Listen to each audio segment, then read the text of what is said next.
ഇന്ന് ലീഡേഴ്സ് മോർണിംഗിൽ അതിഥി എത്തിയിരിക്കുന്നത് നമ്മുടെയൊക്കെ പ്രിയപ്പെട്ട മന്ത്രി വി അബ്ദുറഹ്മാനാണ്, കായിക മന്ത്രി. നമുക്ക് അദ്ദേഹത്തെ വളരെ സ്നേഹത്തോടു കൂടി സ്വാഗതം ചെയ്യാം. മിനിസ്റ്റർ, ഗുഡ് മോർണിംഗ്, സ്വാഗതം. ഹലോ മലയാളത്തിലേക്ക്.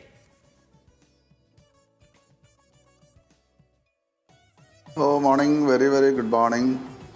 സഭയിലേക്ക് പോകാനുള്ള ഒരു തയ്യാറെടുപ്പിലൊക്കെ ആയിരിക്കുമല്ലോ, അപ്പോൾ പെട്ടെന്ന് തന്നെ ഞാനിത് അവസാനിപ്പിക്കാം. മിനിസ്റ്ററെ, ഇപ്പോൾ ആദ്യം തന്നെ ഇപ്പം എനിക്ക് തോന്നുന്നു, ഇപ്പോൾ കഴിഞ്ഞ കുറച്ച് നാളായിട്ട് മിനിസ്റ്റർ കേട്ട ഏറ്റവും കൂടുതൽ കേട്ട ഒരു ചോദ്യം, ഇപ്പം അർജന്റീനൻ ടീം, മെസ്സിയുടെ അർജന്റീനൻ ടീം എപ്പോഴാകും കേരളത്തിലേക്ക് വരിക, മത്സരം ഉണ്ടാകുമോ, ആ ചോദ്യങ്ങളൊക്കെ ആയിരിക്കും അങ്ങ് കേട്ടിട്ടുണ്ടാവുക ഒരു പക്ഷേ. ഇപ്പോൾ അതിലൊക്കെ ഒരു തീരുമാനമായി. ഇപ്പോൾ ടീമിൻ്റെ അടുത്ത മാസം വരികയാണ്. ഇന്നലെ ഇപ്പോൾ മുഖ്യമന്ത്രിയുടെ നേതൃത്വത്തിൽ ഒരു ഉന്നതതല യോഗമൊക്കെ ചേർന്നിരുന്നു. അപ്പോൾ ഒരുക്കങ്ങളൊക്കെ ഏതുവരെത്തി മിനിസ്റ്ററെ? ഒരു ഔദ്യോഗിക പ്രഖ്യാപനം എന്ന് പ്രതീക്ഷിക്കാം?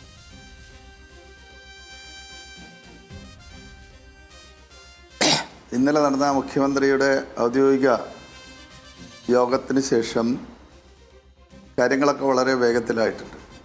ഇപ്പോൾ നമ്മളെ സംബന്ധിച്ചിടത്തോളം കലൂർ സ്റ്റേഡിയത്തിൽ അടിയന്തരമായ അറ്റകുറ്റപ്പണികൾ ചെയ്യേണ്ടതുണ്ട്. അവിടെ ഫിഫ സ്റ്റാൻഡേർഡിലുള്ള നമ്മുടെ ഫീൽഡ് ഒരുക്കേണ്ടതുണ്ട്. അപ്പോൾ ആ ഫീൽഡിൻ്റെ പണി തകൃതിയായി നടക്കുകയാണ്. അതോടൊപ്പം തന്നെ ധാരാളം കസേരകൾ തകർന്നതുണ്ട്, അതെല്ലാം തന്നെ മാറ്റേണ്ടതുണ്ട്.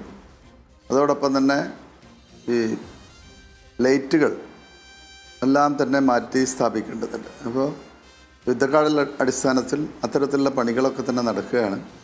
നമ്മൾ ആഗ്രഹിക്കുന്ന പോലെ തന്നെ നവംബർ 16-ന് അർജൻറ്റീനൻ ടീമും നവംബർ 6-ന് ഓസ്ട്രേലിയൻ ടീമും കേരളത്തിൽ എത്തിച്ചേരും. അതിനുശേഷമാണ് 17-നാണ് ഈ മത്സരം നടക്കുന്നത്. അതിനുശേഷം 18-ന് മെസ്സി അടക്കമുള്ളവർ തിരിച്ചു പോകും. ഇവിടെ അർജൻറ്റീന ടീം വരുന്നതിന് മറ്റൊരു പ്രത്യേകത, അവരുടെ അസോസിയേഷൻ്റെ പ്രസിഡൻ്റ് അടക്കം 87 അംഗങ്ങൾ കേരളം സന്ദർശിക്കുകയാണ്. അവർ കേരളത്തിൽ പല സ്ഥലങ്ങളിലും അവർ കേരളത്തിൻ്റെ പ്രകൃതി ഭംഗി ആശ്വസിക്കുക. അപ്പോൾ ആലപ്പുഴ പോലുള്ള സ്ഥലങ്ങളൊക്കെ തന്നെ അവർ സന്ദർശിക്കാനുള്ള സാധ്യത ഉണ്ട്. അപ്പോൾ ഏതായാലും വളരെ സന്തോഷകരമാണ്. നമ്മൾ കേരളത്തിലെ ഫുട്ബോൾ ചരിത്രത്തിൽ ഒരു മാറ്റം നമ്മൾ ആഗ്രഹിക്കുന്നുണ്ട്. ആ മാറ്റത്തിന് തുടക്കം കുറിക്കുന്ന ഒരു സന്ദർശനമായിരിക്കും അർജൻറ്റീനിയൻ ടീമും അതോടൊപ്പം തന്നെ ഓസ്ട്രേലിയൻ ടീമും കേരളത്തിലെത്തുമ്പോൾ ഉണ്ടാവുക. തീർച്ചയായും മിനിസ്റ്റർ, ഇതിപ്പോൾ കായിക പ്രേമികളെ മാത്രമല്ല എല്ലാവരെയും, കേരളത്തിനെ ഒട്ടാകെ സന്തോഷം നൽകുന്ന വാർത്ത കൂടിയാണ്. മിനിസ്റ്റർ, ഇപ്പം മെസ്സി ഡിസംബറിൽ ഇന്ത്യയിൽ വരുന്നത് സംബന്ധിച്ച പ്രഖ്യാപനം മെസ്സി തന്നെ നടത്തിയിട്ടുണ്ട്. അപ്പോൾ കേരളത്തിൽ വരുന്ന അർജന്റീനൻ ടീമിനൊപ്പം മെസ്സിയും ഉണ്ടാകുമെന്ന കാര്യത്തിൽ ഉറപ്പ് ലഭിച്ചിട്ടുണ്ടോ? നോക്കൂ, അത് രണ്ടും രണ്ടാണ്. നവംബറിലാണ് കേരളത്തിൽ മെസ്സിയും അർജന്റീനിയൻ ടീമും വരുന്നത്. അവർ നാഷണൽ ടീമാണ് വരുന്നത്. കഴിഞ്ഞ ലോകകപ്പ് ഖത്തറിൽ നടന്നപ്പോൾ അതിൽ വിജയികളായിട്ടുള്ള ടീം അംഗങ്ങളാണ് കേരളത്തിന് വേണ്ടി ഇവിടെ എത്തുന്നത്. അതൊരു ഒഫീഷ്യലാണ്. മറ്റത് ഇന്ത്യയിൽ മറ്റു ഭാഗങ്ങളിൽ ഡിസംബറിൽ അദ്ദേഹം വരുമെന്ന് പറയുന്നത് അദ്ദേഹത്തിൻ്റെ സ്വകാര്യ ട്രിപ്പാണ്. അത് രണ്ടും രണ്ടാണ്. അത് നമ്മൾ ഇത് രണ്ടും കൂടി കൂട്ടിക്കുഴക്കേണ്ടതില്ല. നമുക്ക് കിട്ടിയ ലിസ്റ്റിൽ മെസ്സി അടക്കമുള്ളവരുടെ പേര് 87 പേരിൽ, അവരുടെ ഡെലിഗേറ്റ്സിൽ മെസ്സി അടക്കമുള്ളവരുടെ പേരുണ്ട്. അതാണ് ഞാൻ പറഞ്ഞ അർജൻറ്റീന നാഷണൽ ഫുട്ബോൾ ടീമിൻ്റെ പ്രസിഡന്റ് അടക്കം ഉള്ള 87 പേരാണ് വരുന്നത്. ഓക്കെ മിനിസ്റ്റർ, ഇപ്പം മെസ്സിയും അർജന്റീനയും കേട്ടതിൽ ഇത്തരത്തിലുള്ള പറഞ്ഞോളൂ. അല്ല, ഇത്തരത്തിലുള്ള പ്രചരണങ്ങളൊക്കെ തന്നെ നടക്കുന്നുണ്ട്. അത് നമ്മൾ ധാരാളം ഇത്തരത്തിലുള്ള പ്രചരണങ്ങൾ മുമ്പും കേട്ടതാണല്ലോ. അതെ, ഞാൻ അതിലേക്ക് തന്നെ വരുമായിരുന്നു മിനിസ്റ്റർ. കാരണം ഇപ്പോൾ മെസ്സിയും അർജന്റീനയും കേരളത്തിൽ കളിക്കുക എന്നത് വലിയൊരു സ്വപ്നമാണ്. അത് കേരളം എന്ന ചെറിയൊരു ഭൂപ്രദേശത്തെ ലോകത്തിന് മുന്നിൽ കാണിക്കാനുള്ള ഒരു അവസരം കൂടിയാണല്ലോ. അപ്പോൾ അതിനുള്ള ശ്രമങ്ങളെ പോലും വലിയ വിമർശന ബുദ്ധിയോടുകൂടി ഒരു വിഭാഗം ആളുകൾ കണ്ടു. അപ്പോൾ അങ്ങനത്തെ ഈ വിമർശനങ്ങളൊക്കെ വന്നപ്പോൾ അങ്ങക്ക് എന്താണ് തോന്നിയത്? സത്യത്തിൽ ഇങ്ങനെയും വിമർശിക്കാമോ? സത്യമറിയാതെയാണല്ലോ അതൊക്കെ വിമർശിക്കുന്നത്. ഇപ്പോൾ ഒരു നാഷണൽ ടീമിനെ കൊണ്ടുവരിക എന്ന് ഭാരിച്ച പണച്ചെലവുള്ളൊരു കാര്യം കൂടിയാണ്. പക്ഷേ അതെല്ലാം തന്നെ നമ്മൾ സംഘടിപ്പിക്കുന്നു, ഇത്തരത്തിലൊരു സംവിധാനം ഒരുക്കുന്നു. ഇനിയിപ്പോൾ നമ്മുടെ ആ ഗ്രൗണ്ട് ശരിയാക്കണം, ഏറ്റവും കുറഞ്ഞത് 40 കോടി 50 കോടി രൂപയെങ്കിലും ചിലവ് വരും. അപ്പോൾ ഇതെല്ലാം ചെയ്തും ചെയ്യുന്ന എന്തിനാ? മെസ്സി അടക്കമുള്ള ആളുകൾ എത്തിക്കാനാണ്. നമ്മളൊരു എഗ്രിമെൻറ്റിലൂടെ മെസ്സി വരുന്നു എന്നുള്ളത് നമ്മൾ ഉറപ്പുവരുത്തിയിട്ടുണ്ട്. അദ്ദേഹം കഴിഞ്ഞ ദിവസം അവരുടെ അർജൻറ്റീനിയൻ നാഷണൽ ടീമിൻ്റെ ബന്ധപ്പെട്ട ആളുകൾ നമുക്കിതുമായി ബന്ധപ്പെട്ട് ഇന്നലെ നമുക്കൊരു മെയിൽ അവർ കൺഫർമേഷൻ തന്നിട്ടുണ്ട് ഇന്നലെ രാത്രി. അപ്പോൾ അതിലൊന്നും മറ്റ് ആശങ്കകളൊന്നുമില്ല. പക്ഷേ എനിക്ക് പറയാനുള്ളത്, നമ്മുടെ കേരളം എന്നുള്ള സുന്ദരമായ ഈ നാട് എല്ലാവരും അറിയട്ടെ. ഫുട്ബോളിൻ്റെ നമ്മുടെ ചരിത്രം എല്ലാവരും അറിയട്ടെ. 1925 ആദ്യമായിട്ടാണ് മലപ്പുറത്താണ് ഈ ഫുട്ബോൾ MSP ക്യാമ്പിൽ ആരംഭിക്കുന്നത്. അതിനുശേഷം നമുക്ക് നല്ല രീതിയിൽ തന്നെ ഫുട്ബോളിൻ്റെ പ്രചരണം ലഭിച്ചിട്ടുണ്ട്. അപ്പോൾ ഇതെല്ലാം തന്നെ നമ്മുടെ ചരിത്രമാണ്. സുന്ദരമായ കേരളം എല്ലാ കാര്യത്തിലും മുന്നിലാണ്. അപ്പോൾ അതെല്ലാം ചേർത്തുകൊണ്ട് തന്നെ ഫുട്ബോളിൽ നമ്മൾ മോശമല്ല. ലോകത്തിന് മുമ്പിൽ കേരളം എന്താണെന്ന് അടയാളപ്പെടുത്തുന്ന നിമിഷങ്ങളാണ് വരാൻ പോകുന്നത്.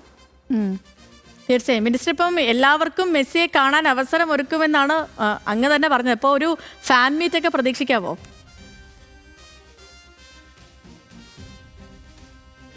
തീർച്ചയായും അതുണ്ടാവണമല്ലോ. ഇപ്പോൾ നമുക്ക് ഈ സ്റ്റേഡിയത്തിൽ ഏറ്റവും കൂടുതൽ 45,000-50,000 ഇടയിൽ ആളുകൾ മാത്രമാണ് ഉൾക്കൊള്ളാൻ കഴിയുക. അപ്പോൾ അതിനുശേഷം വരുന്ന ആളുകൾക്ക് മെസ്സിയെ കാണുക എന്നുള്ളത് കേരളത്തിലെ സാധാരണക്കാരൻ്റെ ഒരു ആഗ്രഹമാണ്. അത് സാധ്യമാക്കുക എന്നുള്ളതാണ് നമ്മൾ ലക്ഷ്യം വെച്ചിട്ടുള്ളത്. കേരളത്തിലെ ലക്ഷക്കണക്കിന് വരുന്ന ഫുട്ബോൾ പ്രേമികൾക്ക് മെസ്സിയെ കാണണം. അതിനുള്ള സൗകര്യം സർക്കാർ ഒരുക്കും. അതാണ് ഇന്നലെ ബഹുമാനപ്പെട്ട മുഖ്യമന്ത്രിയുടെ നേതൃത്വത്തിൽ നടന്ന യോഗത്തിൽ പ്രധാനമായും ചർച്ച ചെയ്തത്.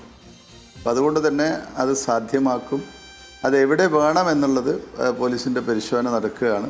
ഏറ്റവും സേഫായ ഒരു സ്ഥലത്തേക്ക് അത് മാറ്റേണ്ടതുണ്ട്. അപ്പോൾ അതാണ് നമ്മൾ ആലോചിച്ചുകൊണ്ടിരിക്കുന്നത്. ഓക്കെ മിനിസ്റ്റർ, ഇപ്പം അർജന്റീനയുടെ എതിരാളികളാകാൻ ഓസ്ട്രേലിയ അടക്കം താല്പര്യം അറിയിച്ചു എന്ന് നേരത്തെ തന്നെ വാർത്തകളൊക്കെ ഉണ്ടായിരുന്നല്ലോ. അപ്പോൾ ഈ ടീമുകളുടെ വിസയൊക്കെ സംബന്ധിച്ചുള്ള കാര്യങ്ങളൊക്കെ നടത്തേണ്ടതുണ്ടല്ലോ. അപ്പോൾ അതിനൊരു സ്ഥിരീകരണം വന്നിട്ടുണ്ടോ? 17 തന്നെയായിരിക്കുമോ മത്സരം? അതെ, 17 തന്നെയാണ് മത്സരം. 16-ന് അവരെത്തിച്ചേരും. അതോടൊപ്പം തന്നെ നമ്മൾ ആദ്യമേ എക്സ്റ്റേണൽ അഫയേഴ്സിൻ്റെ ഒക്കെ തന്നെ അംഗീകാരം, അതിൻ്റെ അനുവാദം നമ്മൾ വാങ്ങിയിരുന്നു. ധനമന്ത്രാലയത്തിൻ്റെ അനുമതി നമ്മൾ വാങ്ങിയിട്ടുണ്ടായിരുന്നു. റിസർവ് ബാങ്കിൻ്റെ അനുമതി നമ്മൾ വാങ്ങിയിട്ടുണ്ട്. അതോടൊപ്പം തന്നെ sports and youth affairs union ഗവൺമെൻറ്റിൻ്റെ അനുമതി നമ്മൾ വാങ്ങിയിട്ടുണ്ട്. അപ്പം ആവശ്യമായിട്ടുള്ള എല്ലാ അനുമതികളും ഇപ്പോൾ നമ്മൾ വാങ്ങിയിട്ടുണ്ട്. അതുകൊണ്ട് തന്നെ വിസ പോലുള്ള കാര്യങ്ങളിൽ പിന്നെ തടസ്സം വരേണ്ട മറ്റൊരു കാര്യവും അവിടെ ഇല്ല.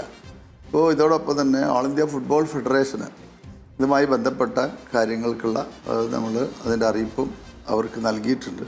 അപ്പോൾ എല്ലാവരും ചേർന്നുകൊണ്ട് തന്നെ ഓൾ ഇന്ത്യ ഫുട്ബോൾ ഫെഡറേഷനായാലും നമ്മുടെ എല്ലാ വകുപ്പുകളും ചേർന്നുകൊണ്ടുള്ള ഒരു സുന്ദരമായ മുഹൂർത്തത്തിലേക്കാണ് നമ്മൾ പോകുന്നത്.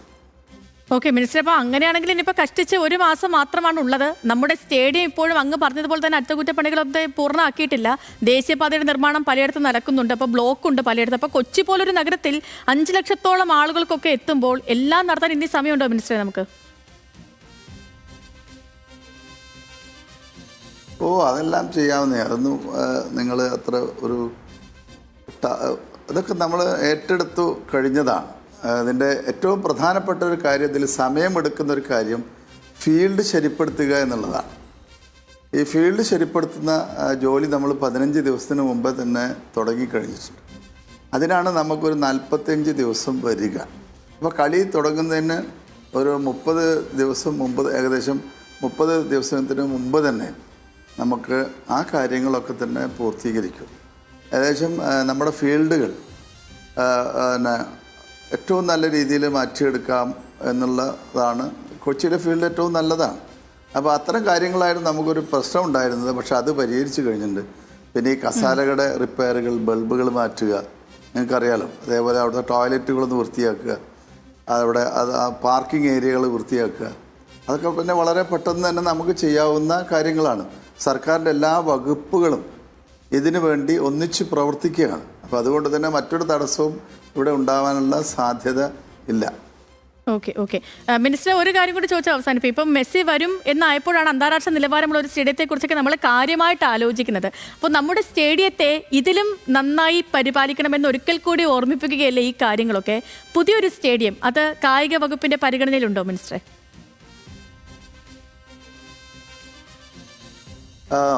നമ്മുടെ മലബാറിൽ കോഴിക്കോടിനും മലപ്പുറത്തിനും അതിർത്തിയിൽ സുന്ദരമായിട്ടുള്ള ഫിഫ അംഗീകാരമുള്ള 50,000-ലധികം ആളുകൾക്ക് ഇരിക്കാൻ പറ്റുന്ന ഒരു സ്റ്റേഡിയത്തിൻ്റെ നിർമ്മാണം 35 ഏക്കർ ഭൂമിയിൽ നടത്താൻ തത്വത്തിൽ തീരുമാനമായി. അതിൻ്റെ ഭൂമി സർവകലാശാല നമുക്ക് നൽകി കഴിഞ്ഞിട്ടുണ്ട്. അതുമായി തീരുമാനമെടുത്തു കഴിഞ്ഞു. അതിൻ്റെ അറിയിപ്പ് നമുക്ക് ലഭിച്ചു കഴിഞ്ഞു. ഇതിന് ആദ്യഘട്ടമായി പ്ലാന്, അതേപോലെ തന്നെ ഇതിൻ്റെ എസ്റ്റിമേറ്റ്, ഇത്തരം കാര്യങ്ങൾ, അതോടൊപ്പം തന്നെ ഇതിൻ്റെ ഫൗണ്ടേഷൻ ചെയ്യുന്ന അടക്കമുള്ള ജോലികൾക്കായി 125 കോടി രൂപ കിഫ്ബിയിൽ നിന്നും നമുക്ക് അനുവദിച്ച് കഴിഞ്ഞിട്ടുണ്ട്. അപ്പോൾ ഇനി ബാക്കിയുള്ള ഏകദേശം 300 കോടി രൂപയിലധികം ചിലവ് വരും. നമുക്ക് ഒരു കൊമേഴ്സ്യൽ ആസ്പെക്റ്റ് ഇല്ലാതെ വെറും സ്റ്റേഡിയം എന്നുള്ള ഒരു കാര്യം വരികയാണെങ്കിൽ 325 കോടി കൊണ്ട് നമുക്കത് 50,000 ആളുകൾ ഉൾക്കൊള്ളുന്ന ഏറ്റവും നല്ല സ്റ്റേഡിയം, ഒരു ഗ്രീൻ സ്റ്റേഡിയം നമുക്ക് ഒരുക്കാൻ കഴിയും. അപ്പോൾ അതിൻ്റെ നടപടികൾ ഇപ്പോൾ ആരംഭിച്ചു കഴിഞ്ഞു. ഭൂമി ഏറ്റെടുത്തു, പണം അനുവദിച്ചു. ഇനി അതിൻ്റെ ഡിസൈനിന് വേണ്ടി കാത്തു നിൽക്കുകയാണ്. അപ്പോൾ ഡിസൈൻ കിട്ടാൻ വേണ്ടി നമ്മൾ അതിനുള്ള പരസ്യം നൽകിക്കഴിഞ്ഞിട്ടുണ്ട്. ഇന്ത്യയിലെ ഏറ്റവും നല്ല കമ്പനികൾ അതിൽ കോട്ട് ചെയ്യും എന്നാണ് നമ്മൾ പ്രതീക്ഷിക്കുന്നത്. വിദേശത്തു നിന്നുള്ള കമ്പനികൾക്കും ആ ഒരു ഡിസൈൻ തരുന്ന കാര്യത്തിൽ അവർക്കും പങ്കെടുക്കാം. ആ രീതിയിലാണ് നമ്മൾ അതിൻ്റെ പരസ്യം ഇപ്പോൾ ചെയ്തിട്ടുള്ളത്. അത് കിട്ടുന്നതോടുകൂടി നമുക്ക് വേഗത്തിലാക്കാൻ കഴിയും. ഈ ഗവൺമെൻറ്റിൻ്റെ കാലയളവിനുള്ളിൽ തന്നെ അതിൻ്റെ 1ാം ഘട്ട നിർമ്മാണം പൂർത്തീകരിക്കുന്ന രീതിയിലാണ് നമ്മൾ കാര്യങ്ങൾ ചിട്ടപ്പെടുത്തിയിട്ടുള്ളത്. ഓക്കെ ഓക്കെ ശരി. അപ്പം ഒത്തിരി സന്തോഷം മിനിസ്റ്റർ, നമുക്കൊപ്പം ചേർന്നതിന്. എനിക്കറിയാം അങ്ങക്ക് ഇനി സഭയിലൊക്കെ പോകേണ്ട സമയമാണ്. അപ്പോൾ ഒരുപാട് സന്തോഷം. അതിനിടയിലും കുറച്ച് സമയം കണ്ടത് ഞങ്ങളുടെ പ്രേക്ഷകർക്കൊപ്പം ചേർന്നതിന്. നല്ലൊരു ദിവസം ആകട്ടെ എന്ന് കൂടി ആശംസിക്കുകയാണ്. Thank you. ഓക്കെ മിനിസ്റ്റർ, ശരി.